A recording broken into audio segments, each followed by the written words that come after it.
Sociology at the University of Virginia, and when the show starts and the cameras go on, you'll have an opportunity to ask Professor Wilcox some questions. He's the director of the National Marriage Project. Today's show has been one that we've highlighted and spotlighted for about a week on the I Love CVille network. Brad is the author of a book that is making the rounds and gaining some serious traction. The author of a new book called Get Married: Why Americans Must Defy the Elites, Forge Strong Families, and Save Civilization.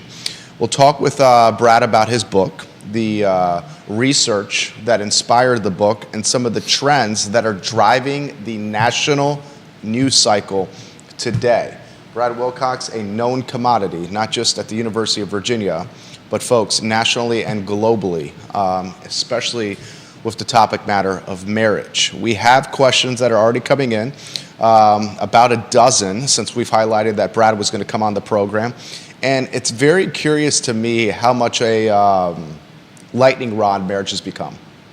Just the word marriage is such a lightning rod. And we'll try to pick that apart, why that's the case. Judah Wickhauer, my friend, we could rock and roll and start the show when you're ready, sir. Quiet on the set.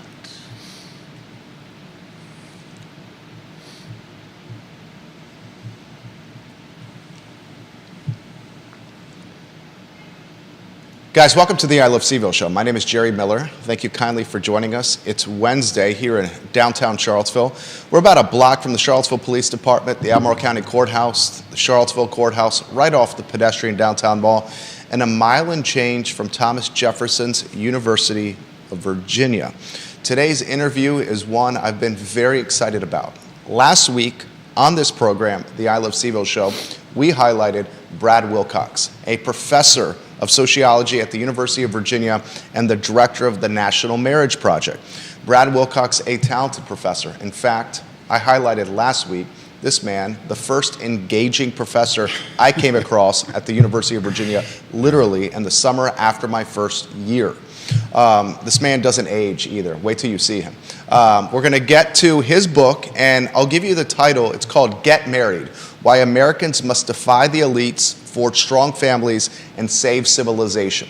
In the process of highlighting this interview, I took some tidbits that were making the rounds from the book, and I found immediately that the word marriage has become such a lightning rod for society. I want to understand why. Judah Wickhauer is the director and producer. If you could go to the studio camera and then welcome Professor Wilcox on a two-shot to the show. You are live now in front of a heck of a lot of people. The book is called Get Married: Why Americans Must Defy the Elites, Forge Strong Families, and Save Civilization. Wow, what an impact it's had in such a short period of time. Right. Well, thanks, Jerry. It's great to be here. It's important to kind of underline just this sort of fundamental kind of reality, and that is that there's no group of Americans today who are less lonely, more financially secure, or happier than married men and women. And that's noteworthy because today a lot of Americans and a lot of journalists are arguing the opposite view. And we're seeing, in my view, kind of unfortunately, that a large number of young women especially think that marriage and motherhood are not leading sort of them down the path to happiness. So my book is designed in part to kind of get the facts out there, and that it is basically that most Americans, including women, are more likely to be flourishing when they're married, including with kids. We'll highlight some of the points that struck me, and then I want to take a deep dive. You've highlighted in the book that marriage is an indicator of wealth, not just wealth, but potentially generational wealth. You've highlighted in the book that children of divorced families, especially boys of divorced families, are more likely to be incarcerated. Right. You've highlighted in the book or mentioned this Midas mindset. And in a recent interview you did with a media outlet, you highlighted that perhaps your prediction, 1 in 3 young adults may never marry because of a Midas mindset that is focused on education, money, building a personal brand, and having a career rather than getting married and having a good family. So much I want to unpack. I'll start with an open-ended question. Yeah. Talk to us about the importance of marriage as it pertains to the American society. So obviously we're literally sitting here almost in the shadow of Thomas Jefferson's Monticello, famous for, among other things, talking about life, liberty, and the pursuit of happiness. But when it comes to life, We're seeing obviously growing deaths of despair when it comes to liberty. We're seeing millions of Americans having difficulty realizing the American dream, the rags to riches piece of that especially. And when it comes to the pursuit of happiness, I think most importantly, we're seeing happiness rates in America come down. And what the evidence suggests to us, Jerry, is this is not about economic inequality. It's not about failing schools. It's not about race. I mean, those things are all implicated in all of this. But oftentimes the studies tell us the number one factor driving these kinds of negative trends is either family or marriage in particular. So on that last point, pursuit of happiness, new study from Chicago telling us that the most powerful predictor that explains why happiness has been coming down in America is that marriage is also in retreat in America.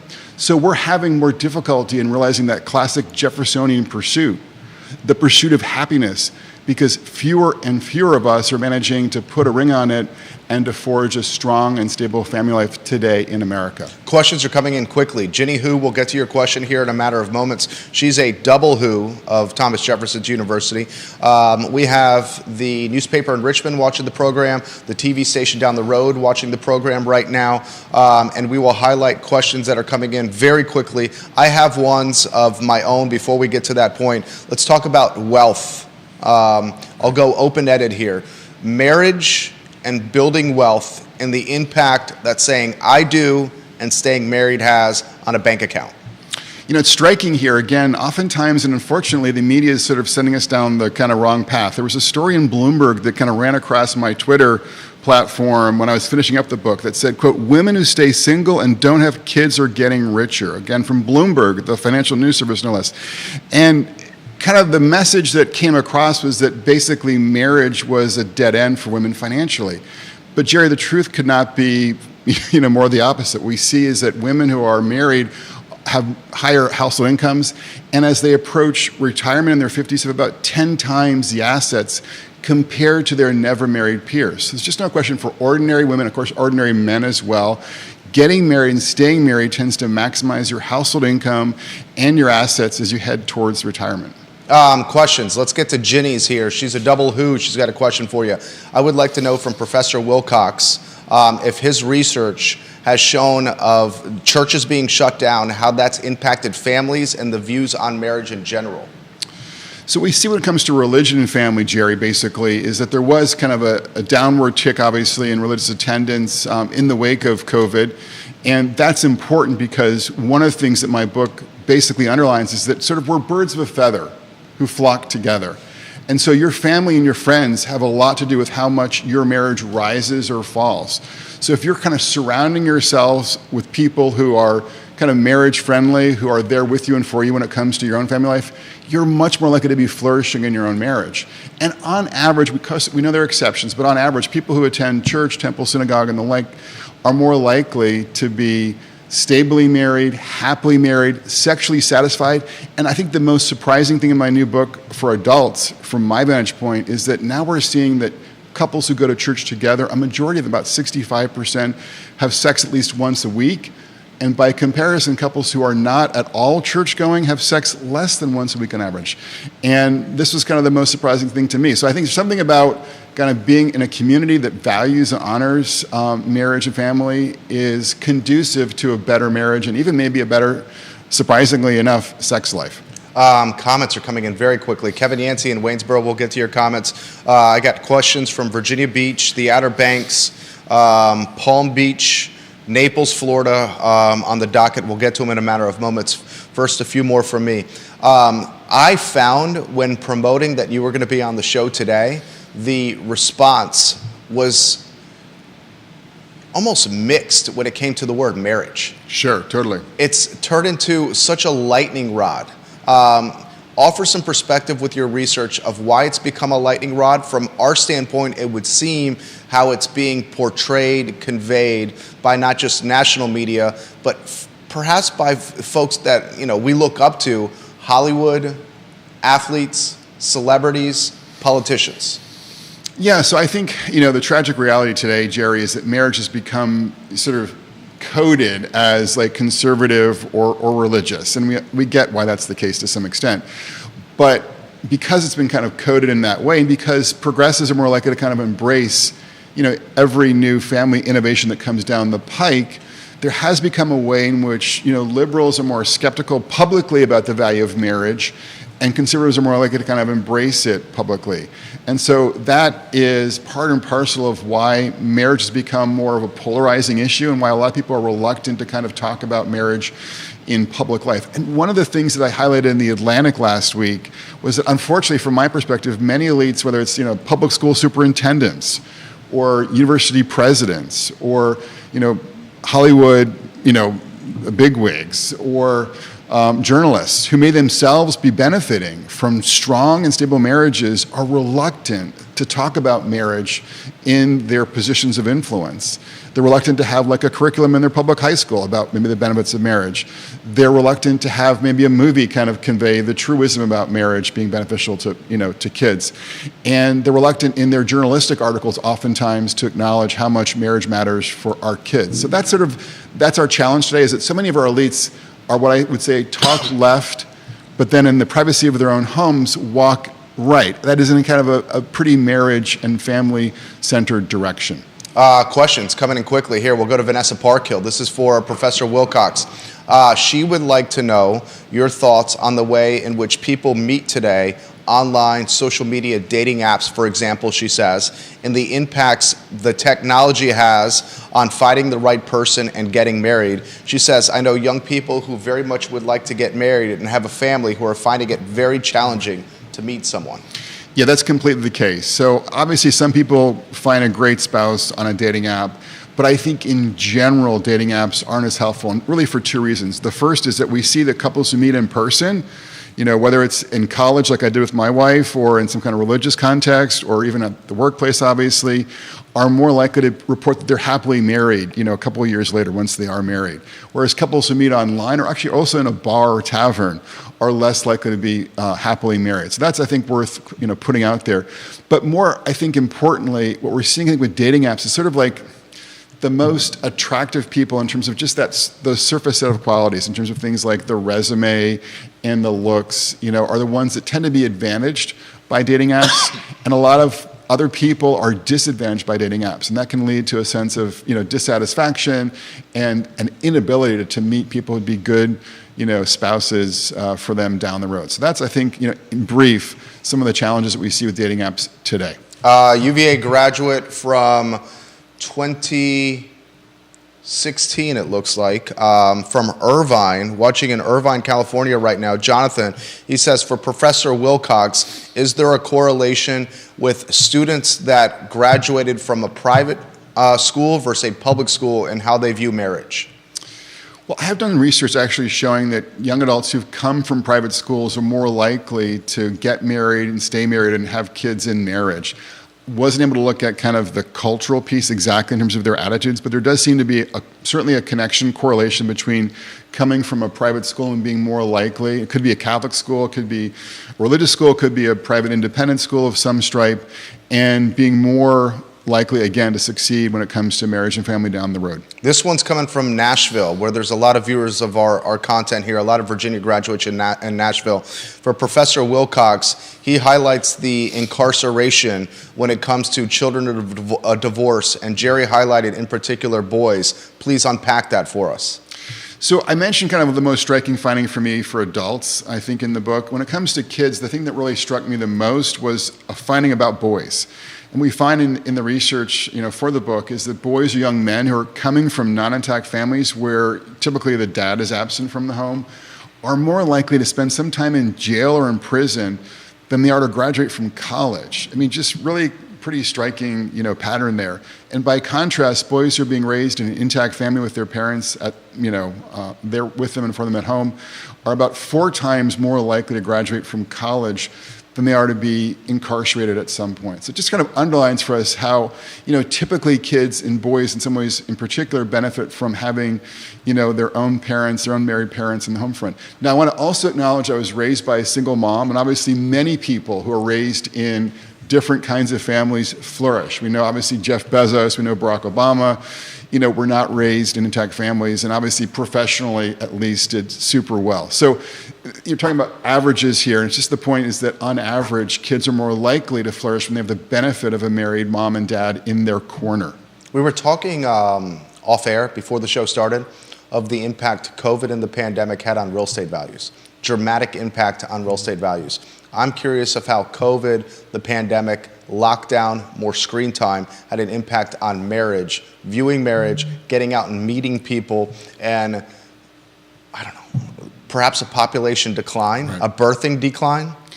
So, when COVID first hit, there were a lot of people who were kind of speculating that it would be leading to a dramatic increase in divorce, kind of the stresses of being at home together. And if you're kind of making assessments based upon writers from Brooklyn, I think that would be, the correct conclusion. But, when you look at the country as a whole and not just at writers from Brooklyn, what you see actually is a divorce kind of came down during that period. A lot of Americans sort of took the tough times as an opportunity to kind of deepen their commitment to their marriage. So I think for a lot of folks who were already married, kind of maybe COVID was maybe even a net benefit in terms of like locking in that commitment to your spouse. I think the problem with COVID, though, is it really, I think, did one more number on in-person socializing, dating, meeting people. And so my concern is as we kind of look out in the next couple of years, we may see kind of another dip in the marriage rate that would be driven in part by COVID, but also I would say in part just by the proliferation of social media and kind of screen time that tends to inhibit that in-person socializing, in-person dating that I think is particularly valuable when it comes to finding a potential spouse. I've seen with young millennials, Gen Zers, and alphas, for example, even in my household, that the screen time is breeding almost social anxiety. Sure. We're seeing young millennials, Gen Zers, preferring to do everything on a phone digitally, or on a tablet or screen digitally, Right. versus actually talking to someone on the phone. Yes. Like even my wife, I've spoken about this with my wife, she would rather do everything through a contact form than speaking to a customer service representative, and goes out of her way not to talk to somebody on a Yes. phone. Can we talk about social anxiety and the collateral damage of screen time and how it applies to marriage? Yeah, so we see obviously in general is that a lot of young adults today and a lot of middle-aged adults today are spending, including me, too much time on our screens. And that does tend to inhibit those social skills, those social opportunities to kind of be with people.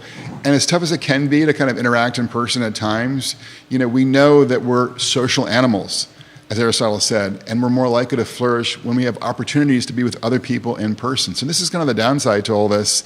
It's also the case too that when you see people kind of posting, pictures and texts that kind of illustrate they're living their best life online, it can kind of lead to envy, a sense of fear of missing out, I'm not measuring up, and that can fuel anxiety and depression as well. So there's just a way in which a lot of our screen time, a lot of our social media isn't very good for us emotionally, and I think also tends to have a negative effect on our marriages. And we have seen and worked on in the Institute for Family Studies that couples who spend more time on their devices, on their screens, and on social media are less likely to be flourishing in their marriages. So I think we just have to continue to work at kind of keeping those in-person interactions up. And when we get home, kind of trying to work on putting our devices like in a corner box that might be a charging box in the kitchen and kind of letting them sit there. That's, I think, the challenge for us and for our kids as well. When I get home, that's going to be the first thing my wife says. Your guest said this, do Right. it, Jerry, because I fall victim of that almost every night. Katie Pearl, watching the program, she said, I met my husband on a Catholic dating app. I think a faith-based app might make a better online match because values are aligned. Then she says, on a side note, Brad's wife is a legend in the Catholic mom community. She also says, I also think the work that Brad is doing is extremely important, and we're grateful that he is doing it. Well, I thank you for those comments, and I would just sort of say, yeah, on the dating apps, if that's kind of the option for you, I would definitely look for an app that kind of basically fits your values. And religious apps can be one way to do that. There's also actually a UVA graduate has got a new app out called Keeper. And unlike Tinder, Keeper is aimed at people who are looking for finding lifelong love, especially marriage. So it's obviously much more geared towards making those longer term matches, which are the ones that I'm really obviously about. Brian's watching the program. I love this comment. Jerry, you talked about this book last week, and I have since ordered it. I have some questions for your guests. He says there's 4 groups: Asians, faithful, strivers, and conservatives who have built strong, stable marriages by defying the me first attitude. Can you ask your guest about this? So I think a lot of people who are kind of following the marriage story recognize that class is important in American life, and that folks who are better educated, more affluent, are more likely today to get married and stay married. What people don't realize, there's also a cultural story playing out here. And again, Asian Americans, religious Americans, and conservative Americans in their own ways are more likely today to be getting married, and either to be stably married or happily married. And that's in part because they're more likely to embrace virtues of commitment, things like fidelity, instead of seeing marriage as a lifelong commitment. It's also because they're more likely oftentimes to sort of think about the ways in which their marriage matters for their children, and that kind of conditions the stability of their marriage as well. And then finally, they're more likely typically to have a stable male breadwinner in the mix. And yeah, obviously a lot's changed when it comes to women and men in marriage today. And what I do find is that whether the woman works or not outside of the home, not a big deal in terms of marital equality. But we do see, especially for married moms, that they're just markedly happier, Jerry, when their husbands are stably employed, kind of giving them that opportunity to make choices about how best to live their family lives, work lives, and just sort of giving them a sense that their husband's making an important financial contribution to their family. John Blair watching the program in Stanton. I'm curious about Professor Wilcox's view of the history of marriage. The elite critique of the institution is that it was formed as an institution to subjugate women. What's the best argument he has about the origins of marriage as something more than an anti-female institution? So there's obviously a way in which marriage was historically patriarchal and in ways that sort of kept women down. But I think it's important to sort of underline, given that we're actually hearing continuing critiques of marriage from a lot of elite women today in the academy, and especially in the media and social media as well, that on average, women are more likely to be flourishing financially today, and especially emotionally today. And so I published research with my colleague, Dr. Wendy Wang, for instance, telling us that the group of women, especially kind of in that midlife band, that 35 to 55 kind of demographic, who are married with kids, are the happiest women. Of course, being a wife, being a mother is stressful. It requires a lot of compromises, sacrifices, a lot of hair-pulling, situations, obviously. But the meaning that come from having kids, the joy that come from having kids, the ways in which your life is incredibly full, whether it's soccer or school performances, or in our case, going to church locally at St. Thomas, just basically enriches your lives in so many ways for both men and women. And again, we don't see any group of women who are more likely to say that they're happy in America today than women who are married with kids. And so we just got to get that fact out there. And if you're skeptical of what I'm saying here about this, you can go on the General Social Survey, the GSS, and you can run the numbers yourself about marriage, women, and happiness. Questions are coming in so fast. This guy's a popular guy. Philip Dow has this. The high prices of homes, the interest rates, and the cost of living, how are they impacting who's getting married and birthing children? I'll add to that, the American dream was white picket fence, buy a home, start a family. Are we seeing the prohibitive nature of cost of living, interest rates, and home values keeping the American dream from becoming a reality, and marriage and children perhaps being impacted? Yeah, I certainly am concerned about kind of what's happening with interest rates and what's happening with house prices, because we do know that kind of the price of homes is one of the factors that kind of conditions people's thinking about marriage, especially about having kids.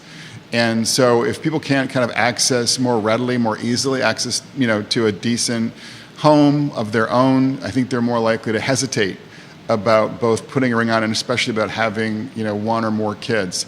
So that's certainly from a policy perspective, I think one of our big challenges. How do we figure out ways to increase the supply of affordable housing and just make it easier for ordinary Americans to purchase preferably a single family of their home?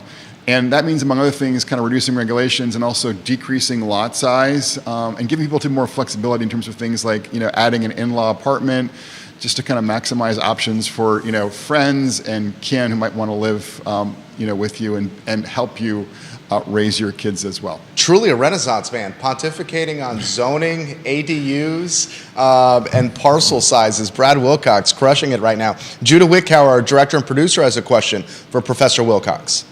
Philip Dowell asked one of the questions I was very curious about, and I appreciate your answer.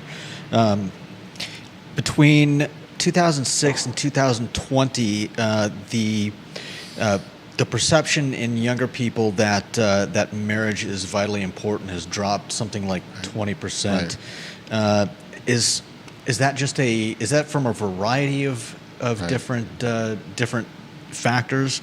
Right. And how do we change perceptions in that group of people so that they don't see it as something that's that's a throwaway? Great question. So yeah, we have seen kind of marriage's relative value eroding in recent decades, and a lot of young adults are putting a priority on what I call the Midas mindset. That is this idea that what really matters in life is, good education, more money, my own brand, me, and then especially like the perfect career.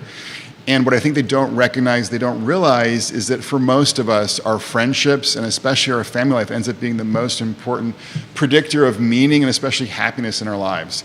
And so I'm just trying to encourage young adults to kind of refocus away from this Midas mindset and to understand and appreciate that kind of getting married, staying married, investing in your wife, your husband, your kids is for most of us the best sort of path to realizing that classic Jeffersonian pursuit, and that's of course the pursuit of happiness. Are the young adults that you have obvious influence over, are they receptive to that? Yeah. Across the course of a class at UVA, yes. They come in oftentimes, and I talk about this in my new book about a student whose name is Holly, recent graduate of UVA. She kind of this focus really more on education and work on her personal brand rather than investing in love and marriage. And of course, also in her part, I think part of the story there was her parents had gotten divorced. So that kind of, I think, conditioned her faith in love and marriage. We have to kind of acknowledge that as a challenge for our young adults as well. And so my book is designed in part to not just to kind of underline how much marriage matters for young adults and middle-aged adults especially, but also kind of give some people some hints about how they can steer clear of divorce court and have reasonably happy marriages most of the time. Ginny, the financial component has definitely affected our eldest child's thoughts on marriage and children. She said she just ordered your book, and it sounds like she needs to get a copy for her oldest daughter as well. Sarah Hill Buchensky watching the program. I just tuned in. I've been following Brad on Twitter, on X. Important and brave work from Professor Wilcox, she says. Thank you. Put in perspective what she means by brave work. I mean, there has been some naysayers on social that have... You know what I like about you is you're not afraid to spar on Twitter. I really appreciate that. Yeah, over the years, I've gotten a lot of hits from the left, Jerry, and that's sort of, I think, to be understood given what I've said before. But now I'm getting hits from the online right, the red pill right. Pearl Davis and I just last night were going at it about whether or not marriage is a death sentence for men. That's sort of her term. And she thinks because, men often face a risk of unwanted divorce, and then some of those guys, it turns out actually a very small number of those guys end up committing suicide, that marriage is a death sentence. What she doesn't recognize and realize is that for most men today, they're not going to end up divorced. The divorce rate is well below 1 in 2 today. And it's also the case, too, that suicide is still quite rare, even for guys who've gotten divorced. So a lot of her kind of naysaying about marriage is not on the mark. But again, there are folks now on the left and the right who are kind of hitting me and hitting marriage because they have one beef or another with this classic institution. I felt it myself. I totally see that. Jason Howard, watching the program, thank you for hosting this interview.